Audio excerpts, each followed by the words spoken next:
But during the work from home phase, right, we had to do online shows and all. A lot of my friends who were working in corporate offices, IT companies, they were given special allowances to buy furniture and chairs. Some of you got that? Yeah. How much money did you get? How much for a chair, or like what is the furniture allowance you were given? Quite a good amount. Quite a good amount. Like quite a good amount, ma'am, if you leave it like that, some people like me who are middle class will imagine very different amounts. Let's test that out. Front row, how much will be quite a good amount in your...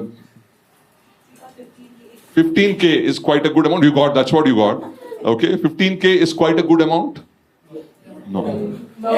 No. Ma'am is saying no. How much, madam? You teach us what is quite a good amount. We could buy whatever we want and... Ma'am, it is 5 years back. Taxes are all done. 5-year moratorium on income tax, this thing. So give us a number so that we can envy you more. I claim there was no upper limit for us. Wow! No upper limit. The stage has an upper limit. I'm unable to put my head.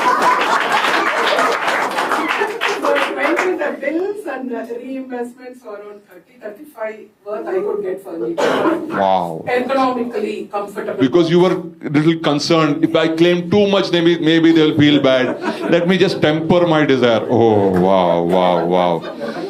But my dad was right. I should have studied. But like, no, we did not. Like, all the people working in IT companies, they were getting allowances to buy fancy chairs, and I did not have any proper chair. We only had this old grandfather recliner chair. You know the take-wood chairs, antique chairs we all have in our homes? My grandfather used to sit in it. He died.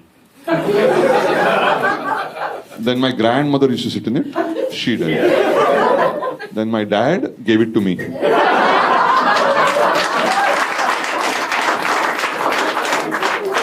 Grandfather's property comes directly to the grandson. I sat on the chair broke. But I said, no, I don't want this product of nepotism. I'm going to buy my own chair. So I went to a fancy furniture shop, which is an exclusive chair shop. And I went to that shop and I went there up and down looking around all the chairs. And I was so exhausted. There were so many options. I was so exhausted looking at the chairs. I went there wanting a chair. After a while, I needed a chair. And I sat down for a while and then a sales guy came. He showed me around the place and then he showed me one chair. Sir, I recommend you buy this chair. It's our best chair. Herman Miller Ergonomic Edition. Electronic chair. Comes with a remote control and you can change 27 different positions. And if you're tired of sitting, the chair will give you a massage. And you have to plug it to an electric socket to make the chair work. So if there is a short circuit, the electronic chair will become electric chair. Dual purpose vehicle. And he said, I highly recommend you buy this. It's just 6.25 lakhs. 6.25 lakhs. And I asked him, where is the rest of the car?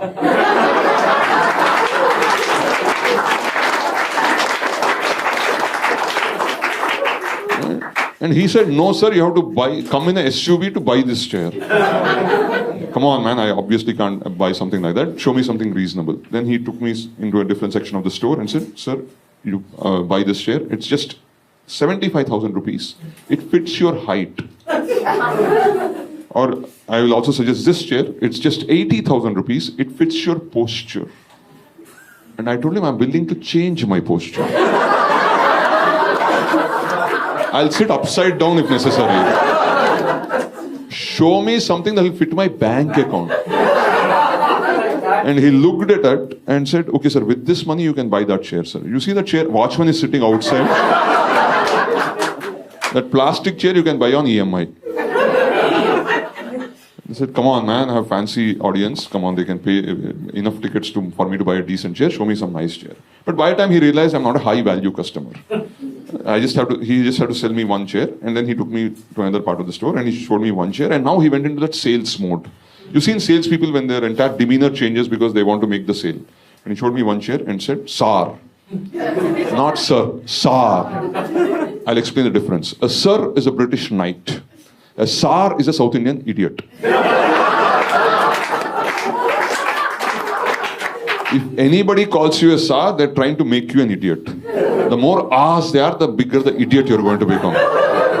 And he showed me that and said, Sir, buy this, madam will love it. If you're married or you have a partner, right, you would have heard this being said in many shops by salesmen. They say, buy this, madam will love it. By which they mean, you buy this object, your wife will appreciate your decision. And you look like somebody who needs some appreciation from the wife. And he used this like the Brahmastra. He did not even wait for my response. Because he must have sold 1,000 chairs using this line. For all I know, somebody invented a chair because of this line. And he started making the bill. Suddenly, I had to stop him. I'm like, Sir. I am not married. Still single, Chichi, beanbags in the ground floor. Because when you are single, you're not even allowed to sit on a proper chair. Even here, they gave me a stool only.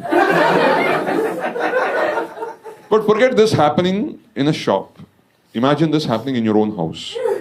And I'm a full-time comedian, which, as was told by Akash, which means full-time sitting at home only. Because on weekends we do shows, otherwise we're always sitting at home. I'm so used to sitting at home, I didn't realize lockdown was implemented. Until 2 weeks after unlock. Oh, they go out also.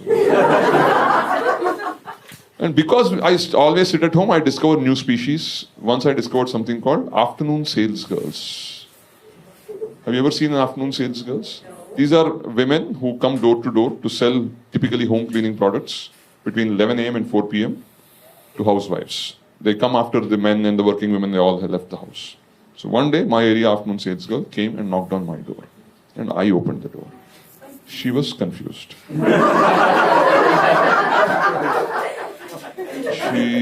After a minute, she asked me, Sir, can you please call madam?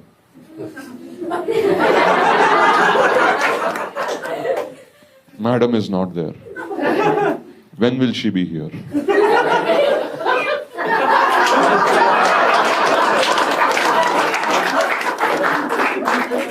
I don't know. I am looking.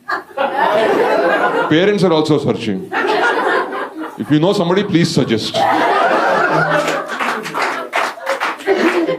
We are open to all offers. And then she realized, oh, there is no madam at all. Then she scribbled something in her book, put a sticker on my gate and left. As if to warn all the other afternoon sales girls in the area.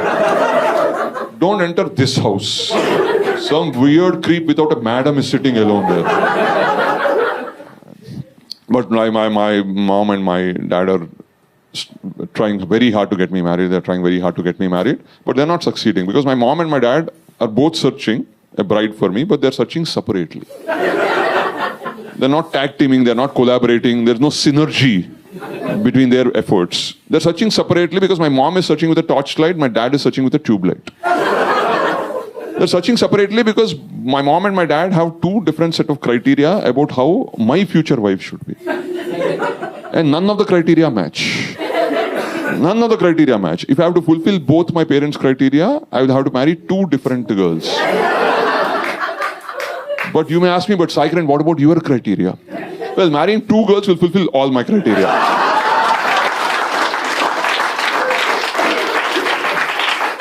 I have very long arms, man. I can manage. I am very good that way, generous that way.